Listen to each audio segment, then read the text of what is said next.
लेकिन मैं ये कह रहा हूं आप लोगों के लिए, वहां पर बैठ के भी सबके स्वास्थ्य को ठीक करने का प्रयास करता हूं और उनको सन्मान पर लगा देता हूं, मनोबल बढ़ा करके आगे बढ़ देता हूं और बार बार पूछ लेता हूं, तो निश्चित रूप से वो आदमी ठीक होता चला जाता है।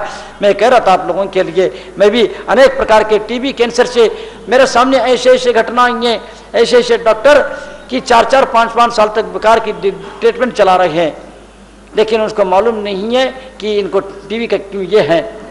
और जब उनके माँ बाप की स्थिति भी गंभीर है और आर्थिक स्थिति भी, लेकिन मेरे पास आए तो मैंने कहा कि आप एक काम कर दो, एक बार एक्सरे करा दो और ब्लड चेक करा देना और ESR बता देना क्या है, आपको खांसी आती है क्या, बुखार कब आता है। मैंने पूछा, मैंने कह दिया ठीक है तुम ये काम कर लो, और करके आए। मैंने कहा ये काम कर लो, ये काम करेंगे तो तुम्हारा ठीक हो जाएगा। सब ठीक हो गया। टीबी थी और चल रहा था और दूसरे इलाज चल रही थी। मेरा यह कहना है बंधुओं, हम लोगों को बहुत बारीक से लेना है। हमारा सौभाग्य है ये डॉक्टरी के माध्यम से भी देश सेवा और समाज सेवा कर सकते हैं हम, और राष्ट्र का निर्माण कर सकते हैं। आप ये नहीं समझना जो सीमा पर खड़े हुए सेना ही देश की सेवा कर रही।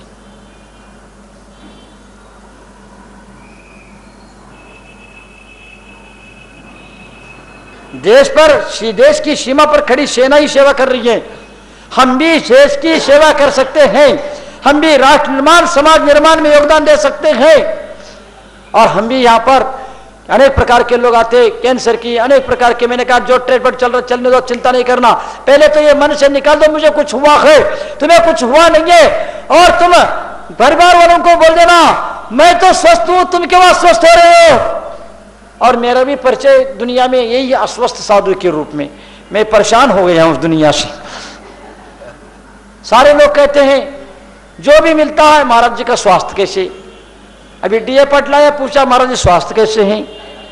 जहां से भी लोग आते हैं, जिनको भी जहां से मैं वहां महाराज जी से मिलकर के महाराज जी का स्वास्थ्य कैसे है, लोग मेरे को अस्वस्थ साधु के रूप में पहचानते हैं। मैं आज आपसे कहना चाहूंगा, संसारी प्राणी खा पी करके मस्त है और हमें कहते अस्वस्थ हैं। संसारी प्राणी खा पी करके मस्त है और हमें कहते हैं कि ये अस्वस्थ है। कौन कहता है कि मैं अस्वस्थ हूं? कौन कहता है कि मैं अस्वस्थ हूं? मैं मेरे में मस्त हूं। कौन कहता है कि अस्वस्थ हूं? मेरी स्वस्थता से तुम अस्वस्थ हो, मैं मेरे में मस्त हूं।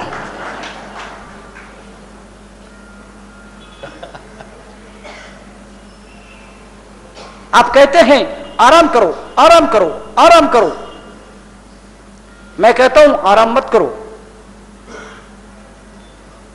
तुम्हारा मन जो है ना, तुम काम में लग जाओ।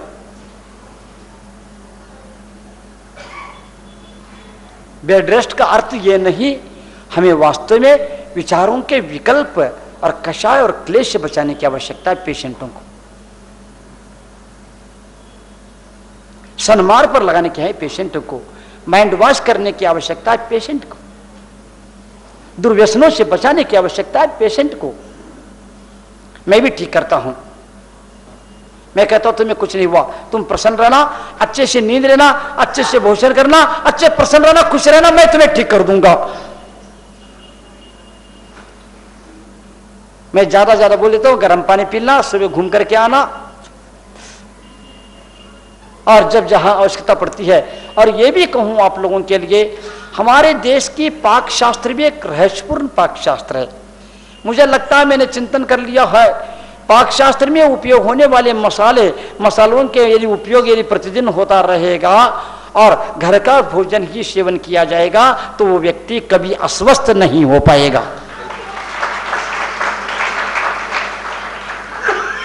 जीरा, सरसों, तिली आदि से लेकर के लौंग, अनेक प्रकार के दालचीनी, काली मिर्च,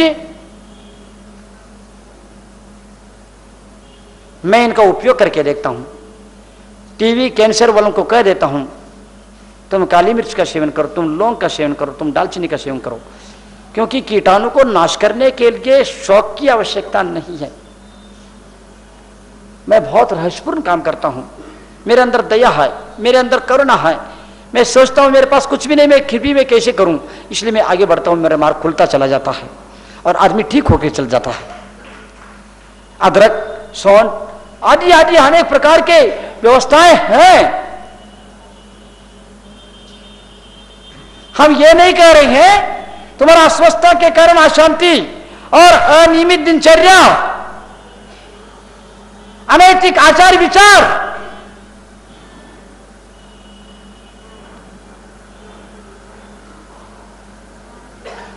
अभक्ष भक्षण, दुर्व्यसन। मैं सबसे पहले कहता हूं तुम्हें ठीक होना क्या, अंडा, मछली, मांस, शराब को छोड़ दो, मैं तुम्हें ठीक कर दूंगा। हाथ जोड़ करके खड़ा हो जाता है और शपथ के भर दिया जाता है। और उसके बाद मैं एक माला देता हूं, सुबह उठ करके एक माला फेरना, कि सिर्फ क्या जंगल वाले बाबा नमो ने एक माला फेरना, एक दीपक ला करके सूर्योदय के समय में, और यह कल्पना करना जिस प्रकार सूर्य का उदय हो रहा है, सारे प्रकाश संसार में प्रकाश फैल रहा है, उसी प्रकार मेरा जीवन का अंधकार भी समाप्त हो, मेरे जीवन में सुख शांति समृद्धि का संचार हो। इस प्रकार की भावना से माला फेरना आदमी कुछ नहीं है। मैं कहता हूं तुम परेशान मत होना, तुम परेशान नहीं करना, परिवार वालों को स्वयं बोल देना मैं ठीक हूं, तुम मेरे वजह से परेशान मत बनो। बंधुओं विचार कर लेना और इलायची खा लेना, लौंग खा लेना, इस प्रकार से उनको। लेकिन वास्तव में देखा जाए हम दया करुणा से बहुत कुछ काम कर सकते हैं और हमें अनैतिक आचार विचारों से बचाने की आवश्यकता है। हम दुर्व्यसनों के कारण, किस प्रकार के दुर्व्यसन के कारण, बीड़ी, जर्दा, गुटखा, सिगारेट और शराब आदि के कारण किस किस पर कहाँ पर लीवर से लेकर के कहाँ तक क्या क्या प्रभाव पड़ रहा है, इस ओर अनदेखा करते हैं और उनको ट्रीटमेंट पर ट्रीटमेंट तो देते चले जाते हैं, उनको बचाना नहीं चाहते हैं। बंधुओं मैं ये कहना चाहूँगा, मेरे को विश्वास है मेरे अपने जीवन में साधना और आशीर्वाद दया करना तो बरसाता हूँ, मुझे मेरा विश्वास है जो भी बीमार है वो दुर्व्यसनों को त्याग कर देता है तो उनको 50% बीमारी से ठीक हो जाती है। उसके पश्चात आशीर्वाद, उसके पश्चात थोड़ा सा खान पान का आचार विचारों का बात और मनोबल बढ़ा देते हैं और फिर डॉक्टरों के पास भेज देते हैं। आप लोगों के पास ये डॉक्टर को मिल जाना, इस डॉक्टर से बात कर लेना, सब ठीक हो जाएगा। बिना डॉक्टर के पास गए ही ठीक हो जाता है। बंधु मैं चाहूँगा हम अपने मानवता, नैतिकता, सदाचार, दया, करुणा, अहिंसा आदि के माध्यम से भी बहुत बड़ी चिकित्सा हो सकती है।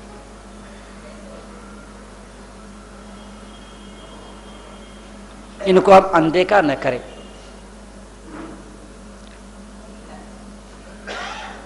आप सुन रही हैं, आज बुरा तो नहीं लग रहा है, अच्छा तो नहीं लग रहा है, मतलब सावधान हैं।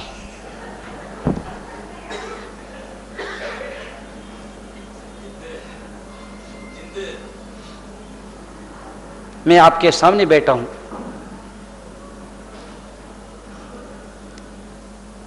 नहीं चाहते हुए बैठा हूं, ये मेरी विशेषता, और नहीं चाहते हुए भी कुछ चाहता हूं।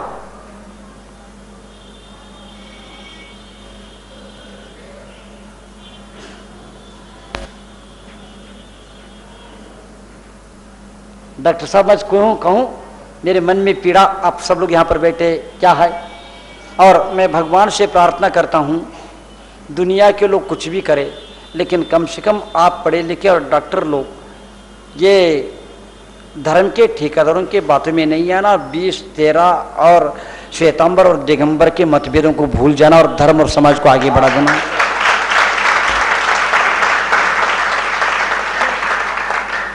मुझको लगता था 20, 13 और ये, और अब तो लगने लगा है धर्म के ठेकेदारों ने अपने स्वार्थ के लिए इसको उपयोग कर रहे हैं।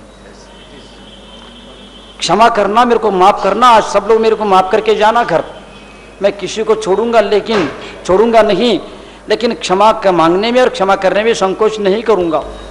मैं कह रहा हूं बहुत छोटी छोटी बातें होती हैं। हमारे महावीर पाटनी बार बार बोलता रहता है किरकोल यानी क्या चिल्लर, ये चिल्लर बाबत है, इसमें क्या रखा मुझे समझ में नहीं आता। आदमी किस बात को लेकर चल रहा है, न सिद्धांत है, न सोच है, न विजन है, न देश है, न धर्म है, न समाज है, न संस्कृति है, न भविष्य है, न जीवन निर्माण की चिंता है। और बात करते हैं धर्म की, पंथ की। समय और शक्ति बर्बाद इसलिए मनुष्य बने हैं क्या? इसलिए पढ़े लिखे बने हैं क्या? इसलिए मंदिर आ रहे हैं क्या? इससे हमारा भविष्य बनेगा क्या? देश का, समाज का किससे क्या होने वाला है लगने लगा है। जिनको कोई काम नहीं होता है वो इनको मुद्दा बना करके अपने काम सीधा कर लेते हैं, ऐसा लगता है।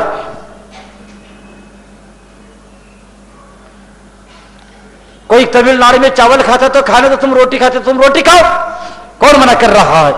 नहीं, तुम्हें चावल ही खाना पड़ेगा, ये कौन सी बात होती है?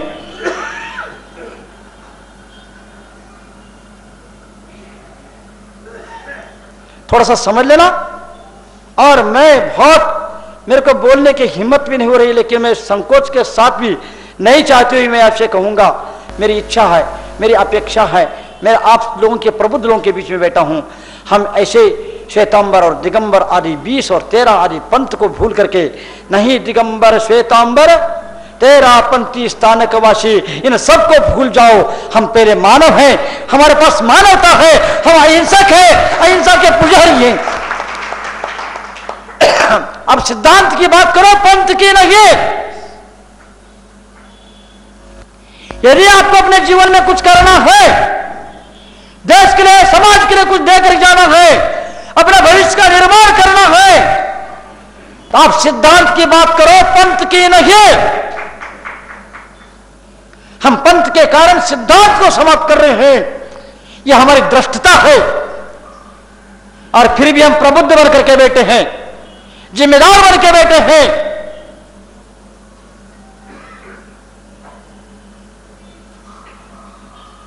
सिद्धांत को चिंता किसको है? सिर्फ पंथ की चिंता है।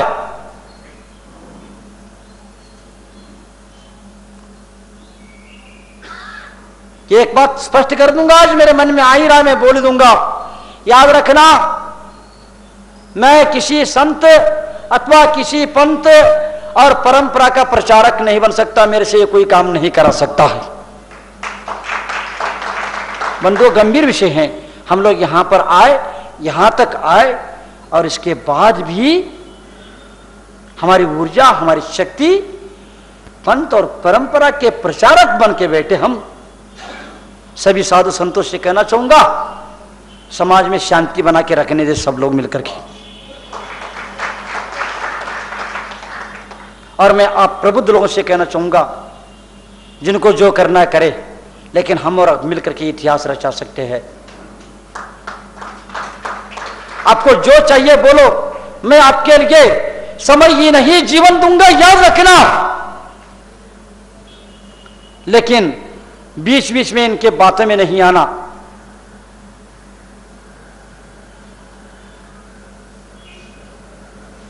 अच्छे मार्ग से चलना बहुत कठिन होता है।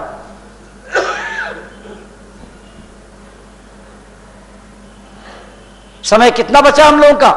महाराज जी, समय हो गया है ना? बोलो, समय कितना बचा हम लोगों का?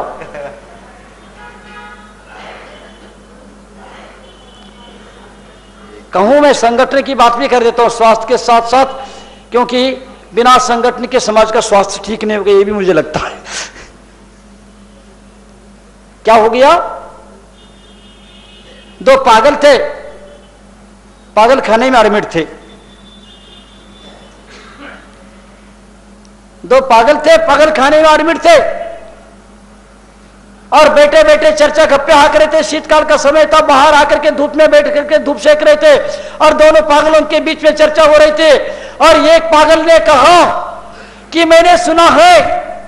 दूसरे ने बहुत चाव के साथ पूछा, क्या सुना है? मैंने सुना है भारत और हिंदुस्तान के बीच में घमासान युद्ध हो रहा है।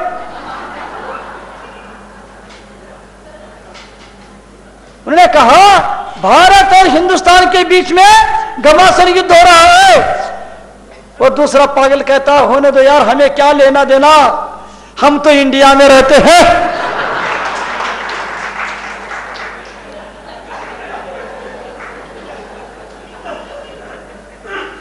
डॉक्टर गुंडे, याद रखना,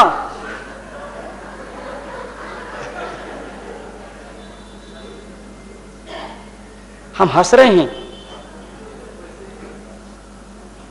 ये संकल्प करके जाना, ये संतवाद और पंथवाद का कभी हम समर्थन नहीं करेंगे।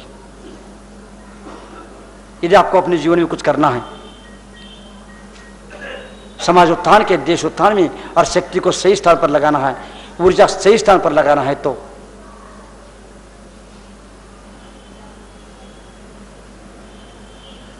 शक्ति का सदुपयोग करना है, तो हंस करके टालने से काम नहीं होगा। यह हंसने का नहीं, पीड़ा का विषय है, चिंतनीय विषय है। इसी प्रकार हमारा वो श्वेतांबर में हो रहा हमें क्या लेने देना, ये दिगंबर में हो रहा हमें क्या लेने देना, वो 20पंथी के मंदिर में हो रहा हमें क्या लेने देना, ये 13पंथी के मंदिर में हो रहा हमें क्या लेने देना, और वो उस परंपरा के, उस संत के परंपरा में हो रहा हमें क्या लेने देना। अरे वाह, मैं पूरा अभी आज ही बोलूं क्या, दोपहर में भी कुछ बोलूं? हाँ अभी बोल दूं।